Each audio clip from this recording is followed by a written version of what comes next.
अभी तक बताया कि ज्ञान प्राप्त किया। ज्ञान प्राप्त करने के बाद में 7 सप्ताह बिताने के बाद हालांकि तथागत उपदेश नहीं करना चाहते थे कि क्योंकि संसार के प्राणी तो उस काम भोगों में ही लिप्त थे, उन्हीं में वो तथागत जो रास्ता खोजा हुआ था वो तो उन काम भोगों को त्यागने का था। फिर भी मन में उदासी आती है कि मैं उपदेश करूं कि ना करूं।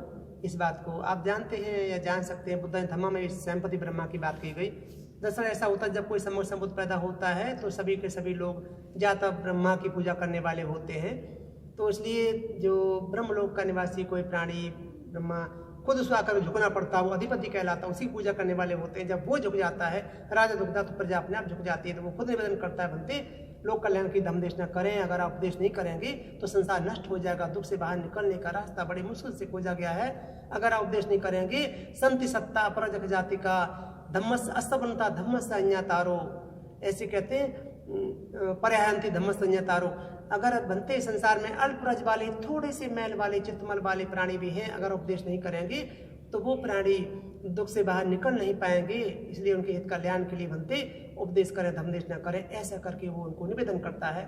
उसके निवेदन स्वीकार करके तथागत लोग का अवलोकन करते हैं और उसके बाद फिर तथागत धमदेश न करने के आते। किसको धमदेश न करूँ ऐसा विचार करते तो आला कलाम जिसको जो पहले इसको ध्यान सीखा था उद्दक राम को, तो उसके बारे में सोचा। अलाल कलाम 7 दिन पहले खत्म हो चुका था, उद्दक राम को उसी रात में जैसे वो संबोधि प्राप्त की वैसे उसका अंत हो गया।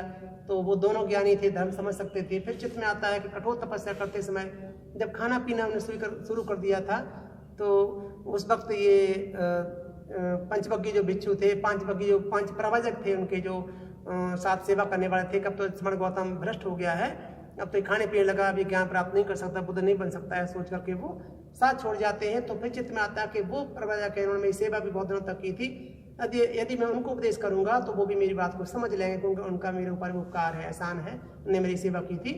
ऐसा चिंतन मंथन करते तो अपने बोधि चित्र से देखते हैं कि वाराणसी बनारस के पास में सारनाथ था, वहाँ वो ध्यान साधना करे हुए थे। फिर तथागत बोध गया से ज्ञान प्राप्ति के 49 दिन पूरे करने के बाद में और बाद में फिर कहते इधर आते हैं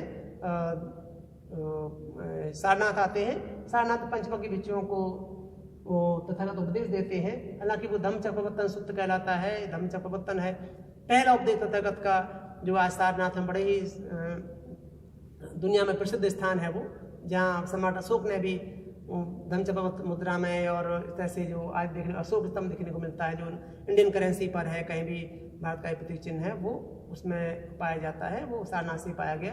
तो तथागत ने वहाँ पहला उपदेश दिया था, धम्मचक्रवर्तन जो पहला उपदेश कहलाता है दुनिया में, वहीं से अभी तो बुद्ध हो गए थे, हमें कोई लाभ नहीं था, लेकिन पहला उपदेश तथागत ने जब शुरू किया तो ही हमें बुद्ध होने का लाभ मिला, क्योंकि हम उस रास्ते पर चल करके अब दुख से बाहर निकल सकते हैं, ऐसा हमें सोचने का अवसर मिला है।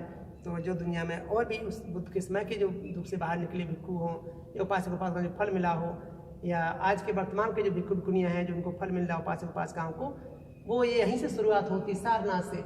उसी पैंटों को दिखाने का प्रयास किया किस तरह तथागत उनको पैंटों को आनाकानी करते हैं, उनकी बात सुनना नहीं चाहते, लेकिन तथागत जब उनको बार बार बताते हैं कि मैंने पहले कभी आपको सम्यक संबुद्ध होने का दावा नहीं किया, वादा नहीं किया, ऐसा नहीं कहा कि मैं सम्यक संबुद्ध हो गया हूँ, लेकिन सचमुच में सम्यक संबुद्ध हो गया हूँ, मैंने अपने चित्त के विकारों को नष्ट कर दिया है, तभी तो मैं कहता हूँ कि आपको धम्म उपदेश करने आया हूँ, मैंने मध्यम मार्ग खोज लिया है, आप मध्यम मार्ग पर चल करके आप भी दुख से बाहर निकल सकते हैं, मेरी बात ध्यान से सुनो, मैं आपको उपदेश करने आया हूँ, ऐसा तथागत लोग कहते हैं। तब वो श्रद्धा उत्पन्न करते हैं। सचमुच पहले स्मरण गौतम ने कभी भी हमसे ये नहीं कहा कि मैं बुद्ध हो गया हूँ, समक्ष बुद्ध हो गया हूँ, कठोर तप के बाद में भी, लेकिन फिर वो कहते हैं तुम खाने पीने लगे तब तुम कैसे बुद्ध हो सकते। तो वो ऐसे ही बताते हैं कि पहले न खाने की वजह से हमारा चित्त चंचल रहता था, व्याकुल रहता था, और उसकी वजह से ही हम जो हमारा चित्त समाधि नहीं हो पाता था।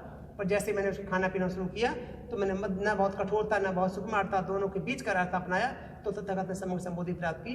ऐसे मध्यम मार्ग से बाहर निकलने का मैंने खोज दिया, जो मध्यमा प्रतिपदा कहलाता है, वो मैं उपदेश तुम्हें करने आया हूँ, आप ध्यान से सुनो। इस तरह से तथागत उनको मनाते हैं और वो बात में स्वीकार करके यहाँ उनका उपदेश सुनते हैं। तो पहला ये धम्मचक्रवर्तन सूत्र, जहाँ सारनाथ बनारस के पास सारनाथ में आज भी खंडर वहाँ देखने को मिलती है, धर्मराज के स्तूप वगैरह वहाँ बने हुए हैं। इस तरह से ये हम पेंटिंग दिखाने का प्रयास किया है। बुद्ध बनने के बाद पहला ही उनका उपदेश है।